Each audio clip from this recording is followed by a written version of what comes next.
नमस्कार दर्शकों, मैं हूं बरखा सिंह। आज आपको लेकर आई हूं बनारस में, और बनारस में हम एक गठथौली ग्राम सभा पड़ता है, जहां पर हमारे साथ यहाँ के प्रधान प्रत्याशी के रूप में गणेश जी हैं।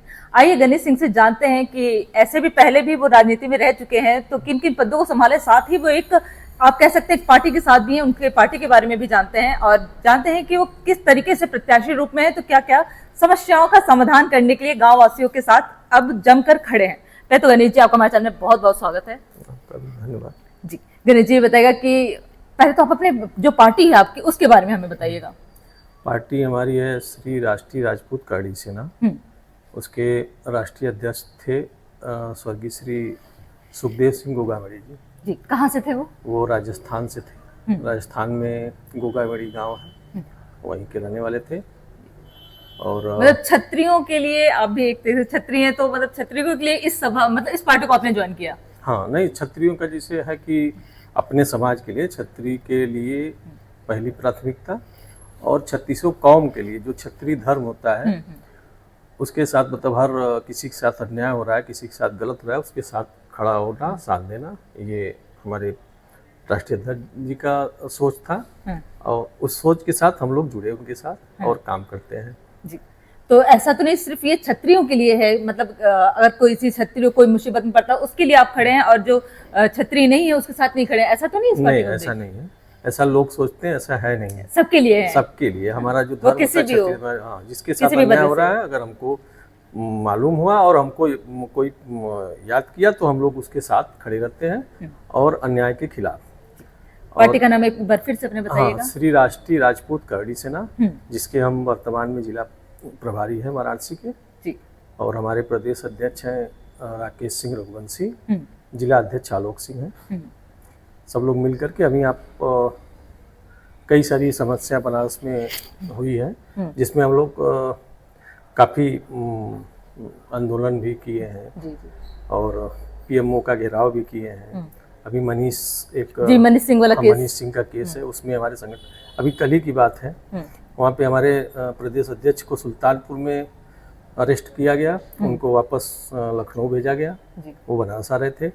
हमारे संगठन के लगभग 20 कार्यकर्ता जो पदाधिकारी थे, उनको हाउस अरेस्ट, किसी को ऐसे वहाँ से अरेस्ट करके कहीं अलग थाने पर रखा गया, जो कि मनीष सिंह के केस के लिए। मनीष सिंह जो उनकी हत्या हुई, उनको निर्मम हत्या है वो, तो बिल्कुल उसके लिए हम लोग सब लोग उनके साथ खड़े जा रहे थे। और उनकी वाइफ भी बाबतपुर पे आने वाली थी, और कहा गया था कि योगी आदित्यनाथ जी उनको बुला करके मिलेंगे, जबकि ऐसा कुछ हुआ नहीं। और वो अपना गुहार लगाना चाहती थी, उनका साथ हम लोग देने के लिए वहाँ गए थे। तो लेकिन काफी आश्वासन मिला कि नहीं मिला? नहीं, आश्वासन तो मिल रहा है, लेकिन अब शहर में थे योगी जी, हम लोगों को उम्मीद थी कि वो बुला करके मिलेंगे, लेकिन मिले नहीं। और इतनी ज़्यादा फोर्स लगी थी हमारे संगठन के नाम पे जी, हाँ, कि ये राष्ट्रीय राजपूत काड़ी सेना है और ये लोग जहाँ जाते हैं, भाई ये लोग क्षत्रिय हैं, तो वो ये हक अपना छीनना जानते हैं। जी, बिल्कुल। पर ये बहुत अच्छी बात है आपके पार्टी के साथ कि आप लोग हर वर्ग के साथ खड़े हैं। ऐसा नहीं कि सिर्फ मैं क्षत्रिय हूँ तो मैं क्षत्रिय की हूँ, किसी भी, वो कोई भी, ओबीसी हो, एससी हो, एसटी हो, सबके लिए खड़े हैं। बिल्कुल। जी, बहुत अच्छी बात है ये। अच्छा गणेश जी, जैसे अब आप अपने पार्टी के साथ तो काम कर ही रहे हैं, साथ में अपने गांव के लिए आपने क्या सोचा कि आप पहले बीडीसी रहे हैं, फिर आपने कैसे सोचा कि आप प्रधानी का इलेक्शन भी लड़ते हैं? नहीं, वो हम बीडीसी थे। बीडीसी में जब हम थे तो उस समय बहुत ज्यादा हमारे जो क्षेत्र पंचायत का था, उसमें हम लोग के बजट में बहुत कुछ नहीं था, फिर भी जो हो सका हम लोग करते थे। और प्रधान तो हमारे परिवार में पहले से भी रहे हैं, और हमारे मन में ये आया कि नहीं, गांव का विकास जैसे होना चाहिए वैसे हो नहीं रहा है, क्योंकि योजना तो सारी आती हैं, जैसे हर घर जल योजना है, वो लागू है, पानी टंकी बन गई है, वायरिंग हो गया है। पानी मिल रहा है या नहीं? पानी कहीं मिल रहा है। हाँ। पानी जो जिनको आवश्यकता है, जो गरीब है, वास्तव में जिनको जरूरत है कि नहीं, वो इसका इस्तेमाल करेंगे, क्योंकि जो बड़े हैं, हम हैं, कोई है, समरसेबल लगा लिया, लेकिन जिसको आवश्यकता है उनके तक पानी पहुंच नहीं रहा है। और आप बात करेंगे तो ठेकेदार ये खड़े हो जा रहे हैं, पाइप फट जा रही है, सर इसको वो करेंगे। तो ये सब जो समस्याएं चुनौतियां हैं एक तरीके से, ये जनता के लिए है, ये जनता के लिए है और हम लोग उसके लिए तत्पर हैं। और कहीं न कहीं आज के डेट में भी गांव में जो भी सुविधा होता है, हम लगे अगर हम तैयारी कर रहे हैं तो हमने अभी किसी के माध्यम से, चाहे सांसद जी हो चाहे विभाग हो, मंडी का एक रोड था जो 16 साल से हमारे ग्राम सभा में है, उस रोड से हमारे गांव की आधी आबादी से ज़्यादा जाना आना वही मुख्य मार्ग था। 16 साल पहले बनिया था, दोबारा उस पर कोई काम नहीं हुआ। एक आध बार पैच वैच थोड़ा बहुत हुआ, वो भी सब ठेकेदार मेरी बात खा गए। उस रोड को हमने मेहनत किया, मेहनत का मतलब कि लग करके, मंडी का रोड है जिसमें बहुत कठिनाई होती है, वो 2.5 किलोमीटर रोड हमने पास करवाया है। बहुत अच्छी बात है। और ये पद पे न रह के आपने किया? न रह के। और गांव में जैसे हाई मार्क्स लाइट है, कम से कम 3-4 लाइट हमने लगवाया है। और अभी कुछ जैसे गांव में रास्ते हैं, उसका हमने प्रस्ताव भी दिया है, जगह जगह काम होगा। और हम रहे ना रहे, देखिए चुनाव होगा, हमारा एक है कि हम सामान्य वर्ग से आते हैं, हमारे लिए एक सीट बचा है, वो अगर हमारी आरक्षण में आती है सीट तो हम लड़ पाएंगे, नहीं आई तो भाई दूसरा कोई होगा। लेकिन हमने ये सोचा है गांव के लिए कि समाज में बहुत हम लोग घूमे हैं, टहले हैं, सब कुछ है, जो भी करेंगे गांव में करते रहेंगे, प्रधान कोई हो, सेवा करने आए, सेवा करना है, बिल्कुल सेवा करेंगे। और गांव कैसे होना चाहिए, कुछ चीजें हैं जो कि अब आपसे हम बता दें कि सोच हमारी है, अगर हमको मौका मिलता है तो एक बहुत बड़ा सोच है, अब वो सफल होगा न होगा वो आगे की बात है। जैसे हमारे ग्राम सभा के पास कोई बजट नहीं है। बजट का मतलब है कि हमको अगर कुछ भी मिलता है तो हमको नरेगा का आता है, वो बजट अलग, उसमें प्रस्ताव। कोई बजट हमको मिला कि इतना खर्च करना है आपको, उसके ऊपर हमारे पास क्या कि पैसा नहीं है। विधानसभा केंद्र में सारे जगह पैसे हैं, सारे पैसे कहाँ जाते हैं, हमारे आपके बीच से जाते हैं, जो टैक्स होता है उसी पे गवर्नमेंट चलती है। तो हमारा सोच है, हम जब कहना नहीं चाहते थे आज आपके सामने कि हमारा सोच, अगर हमको मौका मिला तो इस बात का हम इसको उठाएंगे कि ग्राम पंचायत जो सबसे निचली इकाई है, यहाँ से विकास का वो शुरुआत होती है। और हमारे ग्राम पंचायत में कहीं देखेंगे आपकी, कहीं पे पेट्रोल टंकी लगा हुआ है, कहीं पे जैसे जमीनें बिक रही हैं, अगर रजिस्ट्री हो रही है तो उसका रजिस्ट्री का जो शुल्क लगता है, स्टाम्प लगता है, जो शुल्क लगता है, शुल्क जाता है किसको, गवर्नमेंट को। 8% लगता है, 10%, 18%, जो भी परसेंट लगता है वो जाता है। तो हमारी ये मांग रहेगी, हम अपना अभी नहीं करते थे लेकिन जी अपनी विचारधारा है, लेकिन हमारे अंदर की ये मांग हम रखेंगे कि ये जो हमारा ग्राम पंचायत है ये हमारा है, ये हमारे ग्राम सभा में अगर जमीन बिक रही है तो अगर ये केंद्र सरकार को जा रही है या राज्य सरकार को जा रही है तो इसमें से कुछ परसेंट जो है शुल्क वो हमको हमारे पंचायत को मिलना चाहिए। क्योंकि मेरे पास मैं सक्षम बनूंगा ना, मेरा पंचायत सक्षम रहेगा, मेरे पास पैसा खुद का है, मैं गांव का विकास कर सकूं, सारे पैसे वहां जाएंगे, वहां से वापस आएंगे, तो हम यहीं से हमारे पास दीजिए ना भाई। तो उसको क्या आप ग्राम के विकास के लिए यूज करेंगे? ग्राम के विकास के लिए यूज करेंगे, हमारे पास बजट रहेगा, जो भी प्रधान होंगे उनके पास खुद का बजट होगा। बजट तो मिलता रहता है भाई, कि अगर राज्य में सरकार है तो उनको केंद्र से भी मिलता है सहायता, लेकिन अपना भी है तो हमको भी अगर मिलेगा, और हमारे पास भी बजट है। हमारे गांव में अगर किसी शराब की दुकान है, ठेका है, तो उसका भी वो जाता है, जीएसटी वगैरह जाता है गवर्नमेंट को। तो उसमें से कुछ परसेंट, 2%, 3% जो बनता है, कम से कम कुछ तो हमको मिलेगा, तो हमारे ग्राम सभा में काम आएगा। ये सब सोचे हैं। और अपने गांव को हम ऐसा, मतलब सोच है हमारा कि इस तरह से बनाना चाहते हैं कि लोग कहें कि नहीं, जनप्रतिनिधि और प्रधान इस तरह से होना चाहिए। हाँ, जो सबका कोई भेदभाव ना हो, कोई पक्ष विपक्ष ना हो, काम करना है, काम करेंगे।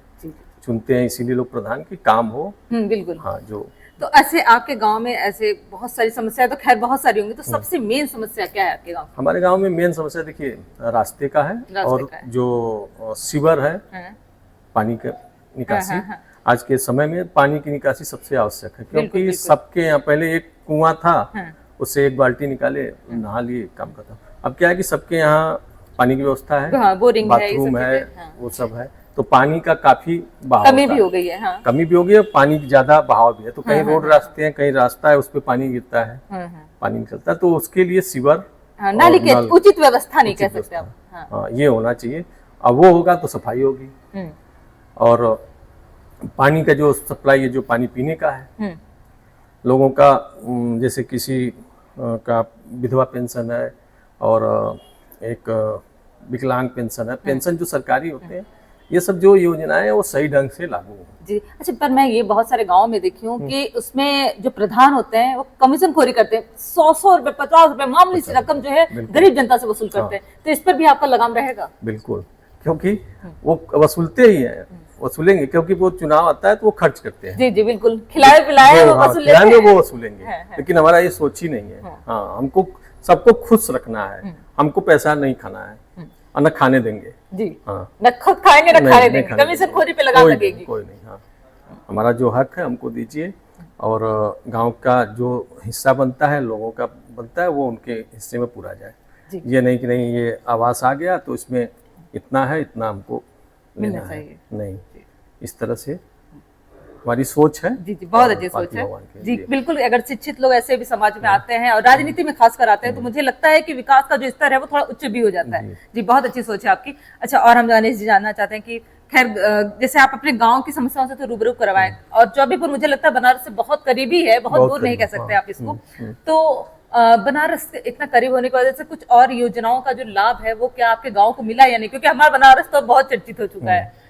कुछ लाभ मिला आप लोगों को? नहीं, जमीनें महंगी तो खूब हो गई होंगी। जमीनें महंगी हो गई है, और विशेष कुछ लाभ ऐसा मिला नहीं, कुछ विशेष रूप से नहीं मिला है, अभी तो नहीं मिला है। और कुछ जैसे है हम लोग के संबंधित है, एक हम लोग के वहाँ पे एक पंप है चौबेपुर मार्केट में, सीएनजी पंप है, जो हमारे पांडे जी हैं, हृदय पांडे हैं, और एक क्रांति है, क्रांति धनुवासी, जो हमारे संगठन से भी आते हैं, उनका एक सीएनजी का पंप है, और वो बहुत अच्छे इंसान है। तो अभी जो गैस का ये चल रहा है, इसके लिए उन्होंने एक गेल को बुलाया। गेल कंपनी के सारे अधिकारी गए, और चौबेपुर के जिसे उनके पंप से सप्लाई है, तो वो वहाँ पे जो सिटी में पाइपलाइन द्वारा सप्लाई है, चौबेपुर में नहीं है, तो उसको वहाँ से पंप से बुला करके वो सप्लाई के लिए मीटिंग की, बात की है। चौबेपुर के एरिया में 1-2 किलोमीटर के वो सप्लाई देने के लिए राजी हो गए और करेंगे। चौबेपुर बहुत अच्छी बात है, ये एक तरीके से विकास का ये एक और एक कदम है। और उनसे हम ये भी रिक्वेस्ट की है कि यही अगर वहाँ से 2 किलोमीटर 1 किलोमीटर और बढ़ता है, इसी तरह से आप बात करिए, हमारे गांव में भी और हमारे अगल बगल गांव में भी हो जाए, ये धीरे धीरे पहुंच जाए, तो ये भी एक अच्छा काम होगा। तो हम लोग किसी तरह से, जैसे कि कोई संस्था है, कोई अपना है, तो उसका लाभ जो है हमारे गांव को मिले। और एक आध काम जो है कि अभी तो हम डाले हैं, कुछ है जमीनी समस्या गांव में, जैसे युवाओं के लिए जैसे एक्सरसाइज करते हैं, कुछ जिम वगैरह, ओपन जिम है, एक अखाड़ा है, जो आजकल आधुनिक गद्दे उद्दे पे उसमें जिम की तरह रहता है, अखाड़े में आधुनिक रहता है, सब बच्चे तैयारी करते हैं। हमारे गांव में काफ़ी बच्चे जो महाराष्ट्र में तैयारी करते हैं, कोई कहीं तैयारी करता है। और अभी एक यहाँ आपके गाजियाबाद में हुआ था, उसमें ब्रांज मेडल भी लाया लड़का, एशियन गेम का तैयारी कर रहा था, उसमें थोड़ा सा हुआ। तो उन लोगों के साथ मिल करके हमने, वो मंत्री हैं, उनसे बात किया है। वो सोच है कि गांव में जैसे युवाओं के लिए, बच्चों के लिए गांव में कुछ है जो चलता है कि आधुनिक लाइब्रेरी जैसे हो गया, वाईफाई सारा सिस्टम है, लाइब्रेरी बन गया, बच्चे पढ़े लाइब्रेरी में जा करके अच्छे से, जो प्राइवेट में फीस दे के पढ़ते हैं वो हमारे लाइब्रेरी में पढ़े। बिल्कुल निःशुल्क रहेगा, तो निःशुल्क रहेगा, बच्चे आगे बढ़ हाँ बिल्कुल, उसका देख रहे, मतलब जो जितना हो सकता है, ये कोई बहुत बड़ी बात नहीं है, लेकिन सोच की बात है कि गांव में बच्चे कैसे आगे बढ़ेंगे। जी जी जी, क्योंकि अपना गांव अगर तरक्की करेगा तो फिर देश भी तरक्की करेगा। बिल्कुल, बहुत अच्छी सोच है आपकी। तो 1 साल तो आप लोगों का चुनाव खैर बढ़ गया है, तो आप लोगों की तैयारी, ऐसे तो खैर 5 साल आप लोगों ने तैयारी की है, तो अब आपको लग रहा है 1 साल और है, तो इसमें क्या जम के तैयारी करनी है कि ऐसा काम किया है कि जनता तो चुन ही लेगी अब इस बार? नहीं, जनता चुन लेगी नहीं चुन लेगी वो तो अलग बात है। हम अपने तरफ से अपना काम कर रहे हैं अपने तरफ से अपना बिल्कुल। अपने आप पूर्ण तरीके से कर रहे हैं कार्य। हाँ, हम वो जनता देख ही रही कोई है। हाँ जनता कोई लालच हम नहीं देते। कोई हर काम को जैसे होता है कि ये हो जाए तो हम नहीं करें। कोई अगर हमसे कहता है कि भैया ये करना है इसके लिए आप तो हमको 5 लाख दे दीजिए 2 लाख, ये हम नहीं कर पाएंगे। हाँ हम करेंगे उससे ज़्यादा, क्योंकि जो गवर्नमेंट की पॉलिसी है, काफ़ी विभाग है, मंत्री हैं, सांसद है, दुनिया सारी चीज़ें जिनको ला करके गांव में हमको करना है उससे ज़्यादा कर देंगे, उससे ज़्यादा लोगों को मदद होगी। हाँ जी। हाँ, और लालच जो होता है, जो जिसको बोलते हैं लालच, अभी चुनाव नहीं है हम इनको दारू पिला दें, मीट खिला दें, हम मीट खिला दें, इनको कुछ नगद दे दें, तो ये वाला सिस्टम हमारे ये वाली फंडा नहीं है। जी जी। जनता चाहे हमको चुने न चुने, पर हम ये वाला फंडा नहीं रखते। हम निरंतर काम करते रहेंगे। काम तो हम ठान लिए कि हमको काम करना है, चाहे हम चुने जाए न चुने जाए, सेवा करना एक तरीके से। बिल्कुल। जी जी जी। तो ऐसे सरकार की जो नीतियां हैं उनसे क्या प्रसन्न है? ये जो नीतियां योजनाएं ला रही हैं, क्या वो पूर्ण तरीके से संतुष्ट नहीं? योजनाएं ला रहे हैं, लेकिन जो योजनाएं गांव में लागू होनी चाहिए उसमें बीच में ही समझ में नहीं आता कि ये काम गांव में हुआ कि नहीं हुआ। योजना तो बहुत आ रहा है। अभी जैसे आपने जल योजना जी जी, ये लगभग देखिए आप कहाँ से बिल्कुल विफल है ज्यादातर, क्योंकि मैं जिस तरीके से गांव में जा रही हूँ उस तरीके से मुझे लग रहा है ये बिल्कुल विफल योजना है। लोग आते हैं कमजोर, पानी की व्यवस्था नहीं भैया, कोई हैंडपंप मिल जाए तो हम बोलेंगे भाई कि ये टंकी लगा है जल, लेकिन जाता ही नहीं, सप्लाई ही नहीं है, सिद्धार्थनगर कोई ध्यान नहीं देता। जी जी, सिद्धार्थनगर में भी ये टंकी बनी थी, वो टंकी अभी जैसे ही तूफान चला है वो उखड़ के नीचे गिर गई। वो तो कैसे जनधन आप कह सकते हैं कि उनका कैसे बचाव हुआ है, नहीं तो कोई भी होता तो शायद वो बच नहीं पाता। ये सब तो है, योजना जो है बनता तो है, लेकिन जैसे धरातल पे नहीं उतर पाता है। धरातल जैसे लागू होना चाहिए उसे होता नहीं है। जी जी। हाँ, क्योंकि अब प्रधान को कहें या जिसको कहें, लेकिन कहीं ना कहीं कमी तो रही जा रही है, कमी है। तो अपनी जनता से कुछ कहना चाहेंगे हमारे चैनल के माध्यम से? जनता को तो यही अपील हम करेंगे कि हमको मौका मिलेगा और हम एक जिसको बोलते हैं कि हमारी शौक है और हमको एक अंदर से इच्छा है कि जनता की सेवा करना है, जनता की सेवा करना है और गांव को अपने और क्षेत्र को अपने जितना हो सकता है विकसित करना है। और एक मतलब आने वाले समय में लोग नाम ले कि नहीं ये गांव है और यहाँ के लोग ऐसे हैं, ऐसे जनप्रतिनिधि को चुने हैं कि जो गांव का विकास करवा रहे हैं। बिल्कुल। बहुत बहुत धन्यवाद आपका हमसे जुड़ने के लिए। धन्यवाद। ये थे हमारे साथ गणेश जी, जो कि प्रधान प्रत्याशी भी हैं और साथ ही पहले भी राजनीति में रहे, कई सारे पदों को संभाल रहे हैं। एक संस्था है आप क्षत्रियों का, उसको भी चला रहे हैं, उसमें भी कई वर्गों को सपोर्ट कर रहे हैं। लोगों के कह सकते हैं जैसे हमेशा से क्षत्रिय करते आए हैं, लोगों की सेवा करते आए हैं, वो वैसे ही इस बार भी रक्षक बन के कार्य कर रहे हैं। पर देखना तो ये जनता का क्या फैसला होता है, आने वाले जो चुनाव है उसमें ये इन्हें प्रधान चुनती है या नहीं। ऐसे न्यूज के लिए बने रहिए हमारे साथ। मैं बरखा सिंह।